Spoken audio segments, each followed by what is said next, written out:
नाज़रीन अस्सलाम वालेकुम। डॉक्टर दानिश रियल फोकस के साथ हाजिर है। नाज़रीन, पाकिस्तान में 76 साल में जो पाकिस्तान की आज मौजूदा सूरत हाल है उसमें उसकी तबाही या उसके इस हाल तक पहुँचने में पाकिस्तान के अहम तरीन इदारे शामिल हैं, लोग शामिल हैं, कहीं इदारों के लोग शामिल हैं। पूरा इदारा तो कुछ बेचारा नहीं करता, इदारे तो बेहतरी के लिए बनाए जाते हैं, लेकिन उसमें आने वाले लोग अपने मफादात की बुनियाद पर ऐसे फ़ैसले करते हैं, इख्तियार की बुनियाद पर, जो उस इदारे को भी बदनाम करता है और पाकिस्तान के लिए नुकसानदेह होता है और पाकिस्तानियों के लिए भी तबाही का बास बनता है। अल्लाह ताला ने पाकिस्तान को नहीं, दुनिया में अल्लाह ताला ने अपने बाद अगर किसी को सबसे ज़्यादा ताकत दी है तो वो इंसाफ कानून यानी काजी को दी है। काजी अपने वक्त का काजी अगर चाहे तो बादशाह के गलत काम पर उसका गर्दन भी उड़ा सकता है। आज का काजी यानी आज की अदलिया एक इंसान को अल्लाह के बाद अगर किसी की जान ले सकती है तो वो ले सकती है कानूनी तौर पर, वैसे तो कोई किसी को मार दे। तो अल्लाह ताला ने अपने बाद अगर ताकत का सबसे बड़ा इख्तियार दिया, बादशाहों से भी और आपके इंतज़ामिया से भी, फ़ौज से भी, सबसे ज़्यादा ताकत अल्लाह मियाँ ने काजी को दिया, अदलिया को दिया। और वही सूरत हाल रिफ्लेक्ट होता है पाकिस्तान की कॉन्स्टिट्यूशन में।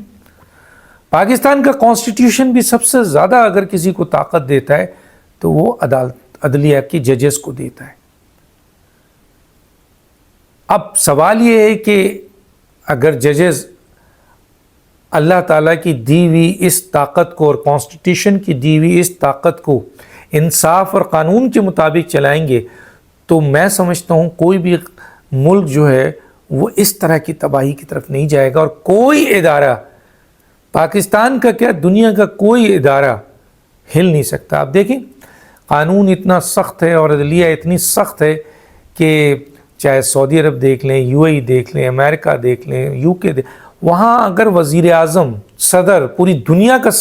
मालिक होता है ना, अमेरिकन ज़ाहिर है वो सुपर पावर है, लेकिन अगर वो ट्रैफिक तोड़ता है तो ट्रैफिक कांस्टेबल उसको चालान करता है ये जानते हुए कि ये सदर है, लेकिन उसको ये पता है कि मैं ये चीज़ कर इसलिए रहा हूँ कि मेरे पीछे सुप्रीम कोर्ट है और सुप्रीम कोर्ट की मेरिट की ताकत है।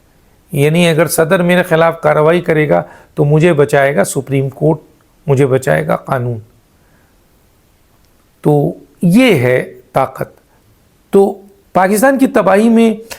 कई इदारों का रोल है, उसमें मौजूद इदारों कह रहा हूँ, कई इदारों में मौजूद लोगों का रोल है, सियासतदान हो, ब्यूरोक्रेट्स हों, इवन फ़ौज हो, इवन वकला हो, इवन मीडिया हो,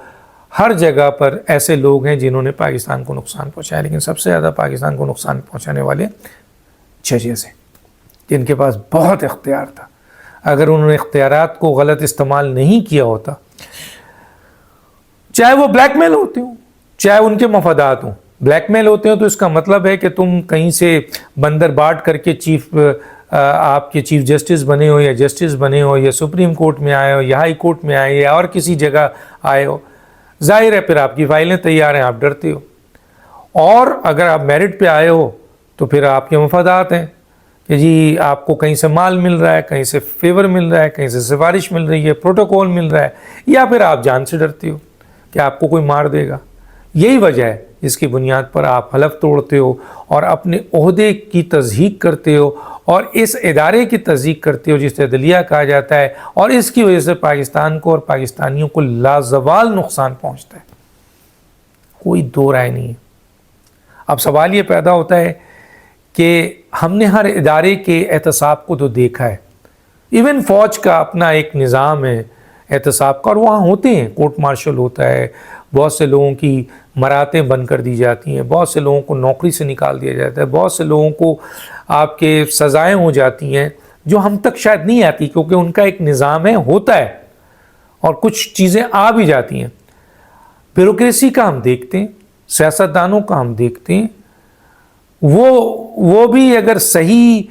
पकड़ नहीं हुई तो ये बरी हो जाते हैं और वहाँ कसूरवार इन्वेस्टिगेटिव ऑफिसर या अदालतों का होता है। سب سے زیادہ عدالتوں کا ہوتا ہے، وہاں بھی ملی بھگت ہوتا ہے، نیکسچر بن جاتا ہے، عدالت کے ججز انہی کے لائے ہوئے ہوتے ہیں، ان پولیٹیکل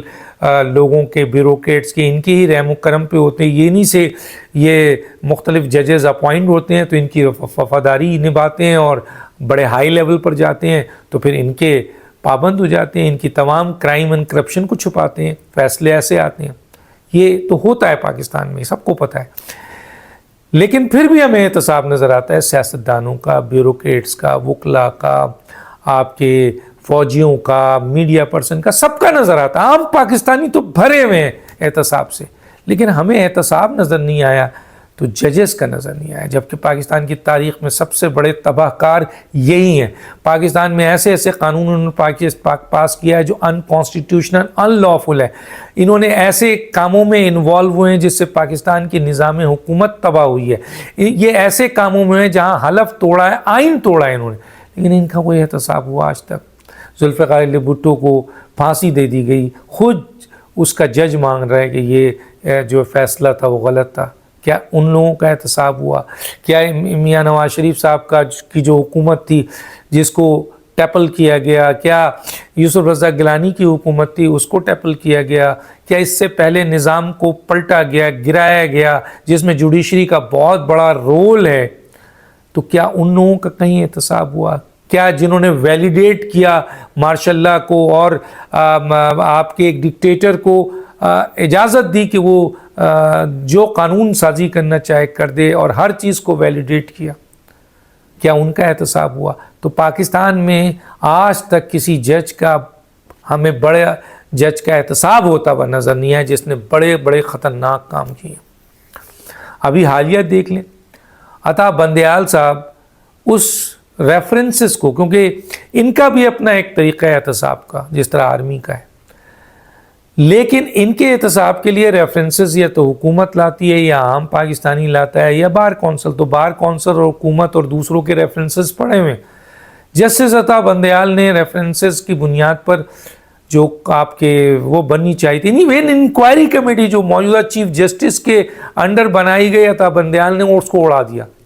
اور سپریم جوڈیشل کونسل کا اجلاس اس لیے نہیں بلایا کہ اس کے ہم خیال ججز جو کرپشن پہ جن پر ریفرنسز بنے ہوئے ہیں ان کا وہاں پر جو ہے وہ دیکھا جائے کہ وہ ان پر الزامات میرٹ پہ ہیں یا نہیں ہیں۔ تو عطا بندیال نے، کیونکہ اس کو یہ اختیار تھا جسٹس عطا بندیال کو کہ وہ سپریم جوڈیشل کونسل کا اجلاس بلائے، چیف جسٹس کا اختیار ہے، نہیں بلایا اس نے۔ چنانچہ آج تک جو references bar council, bar association, مختلف وکلا، حکومت اور لوگوں کا ہے ججز کے خلاف، اس کو پذیرائی نہیں ملی، کیونکہ ان کا احتساب سپریم جوڈیشل کونسل میں ہو سکتا ہے اور سپریم جوڈیشل کونسل کا اجلاس چیف جسٹس بلا سکتا ہے، اور وہاں موجود جو ایک کونسل ہے جس میں سینئر ججز، چیف جسٹس اور مختلف ایک لوگ ہیں وہ فیصلہ کریں گے۔ تو نہیں ہوا، کیونکہ عطا بندیال صاحب نے اجازت ہی نہیں دی۔ اب جسٹس قاضی فائز عیسیٰ نے ایک بڑا کام کیا ہے کہ سپریم جوڈیشل کونسل کا اجلاس بلا لیا ہے، اور وہ تمام ریفرنسز امید کی جاتی ہے، وہ تمام ریفرنسز جس میں سپریم کورٹ کے ججز کے اوپر بھی ہے، انکلوڈنگ عطا بندیال صاحب پہ، مظاہر نقوی پہ، جسٹس اعجاز الحسن پہ، منیب اختر پہ اور دوسرے ججز کے حوالے سے، وہ اس کا تدارک کونسلز میں ان تمام کو۔ ہم یہ نہیں کہتے اگر یہ میرٹ پہ ہیں تو ان کو ریلیف ملنا چاہیے، تلوار کیوں لٹکے، اور اگر یہ سزاوار ہیں تو پھر پوری قوم ایک زبان ہے کہ ججز کا بھی احتساب ہونا چاہیے اور میرٹ پہ ہونا چاہیے۔ اور جسٹس قاضی فائز عیسیٰ اور سپریم جوڈیشل کونسل میں جو لوگ ہیں ان سے پوری قوم امید کر رہی ہے، لیکن یہ جو انیشیٹو لیا ہے چیف جسٹس نے، جو ان کا اختیار تھا کہ سپریم جوڈیشل کونسل کا اجلاس بلایا ہے تاکہ ریفرنسز کو طے کیا جا سکے، یہ ان کا بڑا اقدام ہے، میرٹ کا اقدام ہے، ایمانداری والا ایک فیصلہ اور سامنے آیا ہے جسٹس قاضی فائز عیسیٰ کا۔ جسٹس قاضی فائز عیسیٰ سے یہ بھی امید کی جاتی ہے کہ سپریم جوڈیشل کمیشن کا بھی اجلاس بلائیں اور دیکھیں کہ سپریم کورٹ میں جو ججز اپوائنٹ ہوئے ہیں اللیگل، ان کانسٹیٹیوشنل، ان کا بھی احتساب کریں۔ دانش کو یاد دیجیے۔ اللہ حافظ۔